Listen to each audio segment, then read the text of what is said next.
Hello students, we'll continue with the acceleration diagram for the crank and slotted lever mechanism. This is the part 2 of the lecture. In part 1, we have learned about the configuration diagram. We have drawn the configuration diagram. We have understood the involvement of Coriolis component in these types of mechanism, and also we have calculated the magnitudes of all the components of the accelerations of various points in the mechanism. In this second part, we will draw the acceleration diagram of the given problem. For this, we take up a point which will have marking of all the fixed points O1, A1 and G1.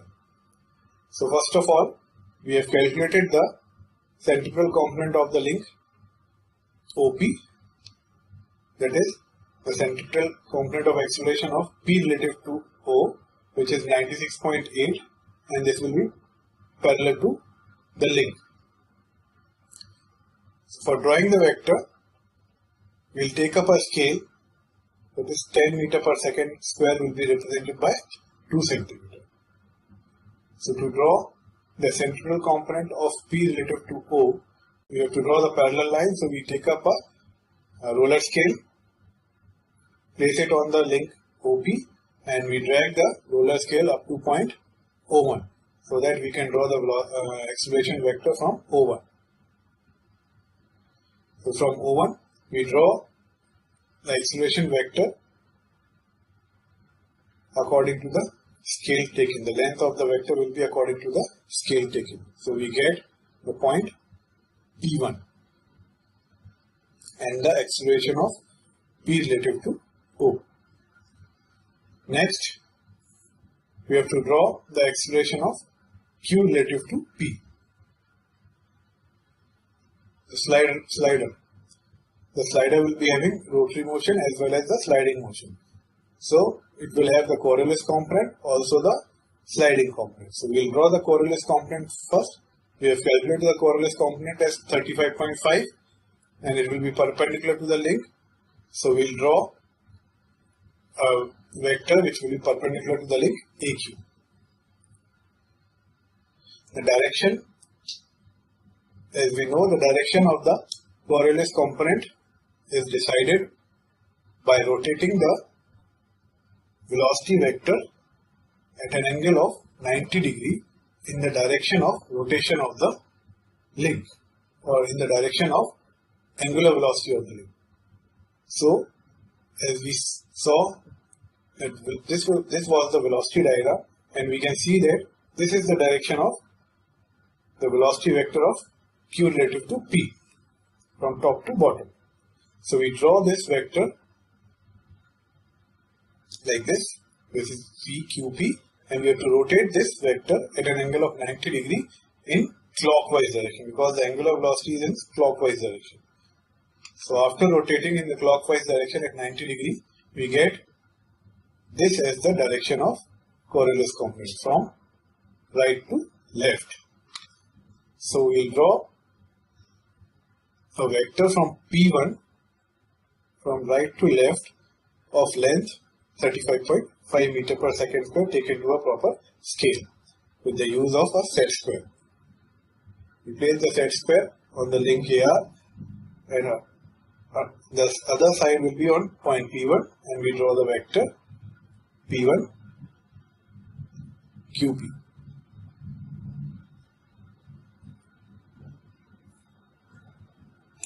Next, we have to draw the sliding component of the acceleration, that is Fs QP. The direction will be parallel to the link AR. So we will take a roller scale, place it on the link AQ, and we will drag it to the point QP. From here we will draw a vector which will be parallel to AR, as we don't know the length of the vector, so we leave it as it is for now. Next, we have to draw the acceleration components of the link AQ. So we have calculated the centripetal component FCQA as 20.4 and it will be parallel to AQ. That will be drawn from point A1. So again we will take up a roller scale, place it on AQ and we will draw the vector parallel to AQ from A1. The length of the vector will be 20.4 taken to a proper scale.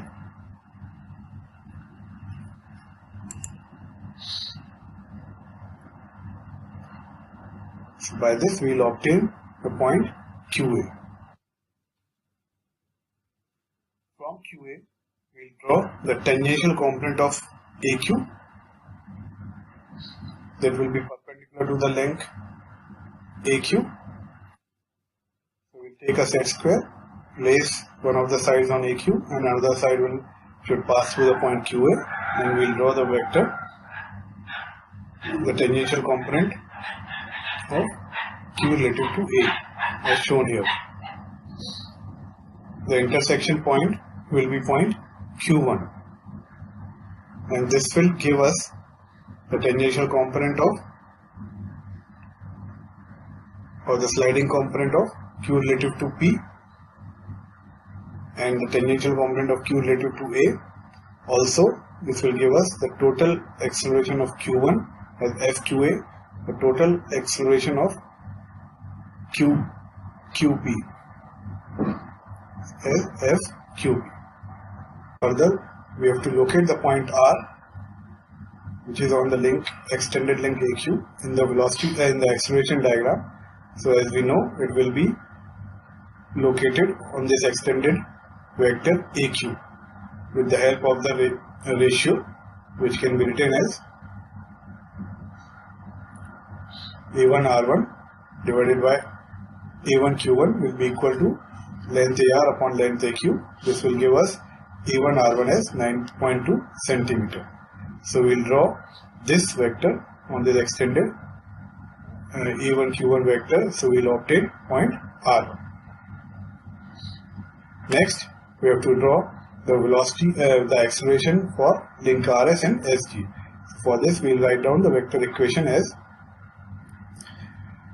acceleration of S relative to O will be equal to acceleration of S relative to R plus acceleration of R relative to O.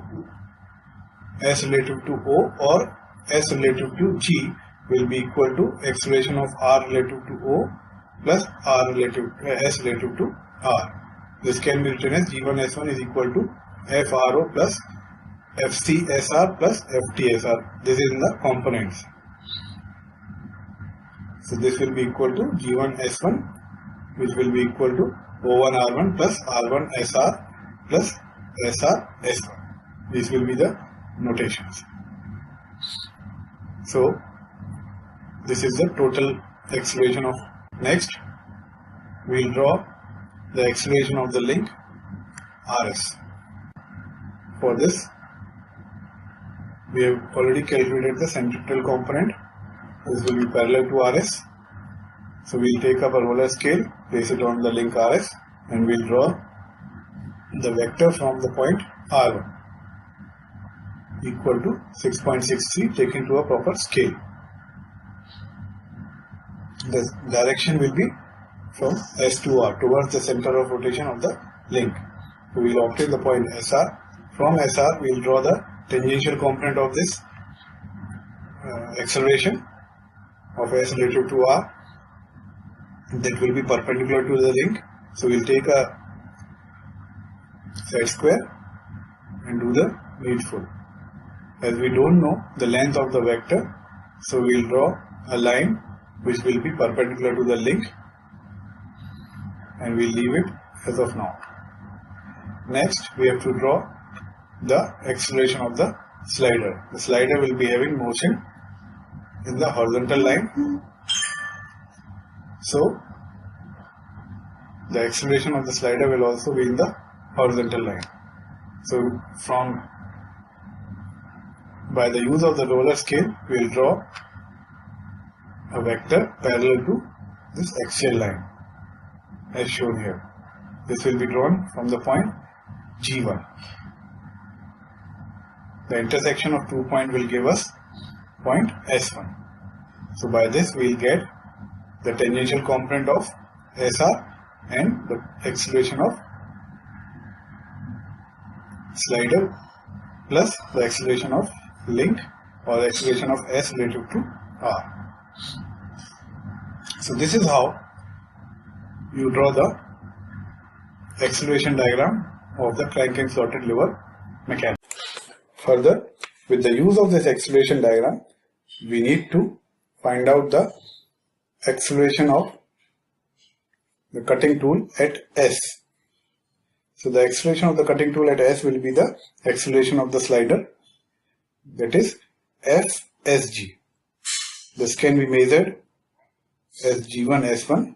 So the acceleration of the slider or the cutting tool at S is G1 S1, which is measured as 6.55 centimeter, which according to the scale taken is equal to 32.8 meter per second square. Next, we need to calculate the angular acceleration of the link RS. So the angular acceleration of the link RS will be tangential component of the link RS divided by the length of the link RS. This will be equal to SR-S1, the vector SR-S1, which is measured as SR-S1 is here. So this is measured as 3.15 centimeter. It is converted to the scale. It will be meter per second square here again. So this will give us the angular acceleration of the link RS as 52.3 radian per second square. So this is how you draw the acceleration diagram for the crank and slotted lever mechanism. And in this video we have also seen how to draw and compute the Coriolis component in its magnitude and direction. And also we have solved the problem to find the acceleration of a point which is moving on a link, and that link is also having a angular velocity. So such type of problems you can also take up from the book and practice on your own. Thank you.